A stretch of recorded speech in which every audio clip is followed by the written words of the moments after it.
Welcome to Samba Samba. Enjoy the video. You'll start by enabling the feature and choosing a voice. Open the document and select the Review tab, then click Read Aloud. If the button is missing, make sure your Office build supports it and sign into Microsoft 365 if required. Once done, set the Windows speech voice so pronunciation matches your preference. Because Word uses system voices, this affects tone and clarity. You'll also set the reading language in Word's proofing options, which ensures correct pronunciation for different languages. You begin reading by selecting text or placing the cursor. Word reads from that point.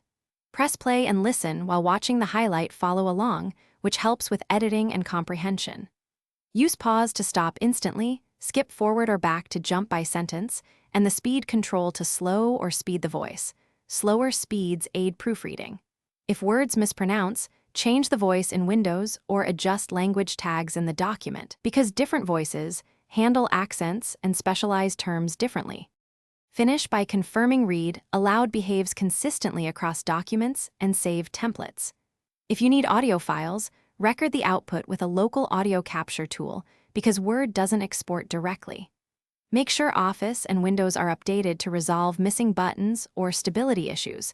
Updates often restore features. If the wrong voice or language persists, add the correct language pack in Windows Speech or reinstall Office components. This fixes corrupted voice data.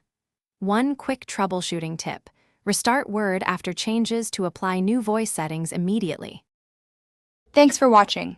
Consider subscribing if we helped you.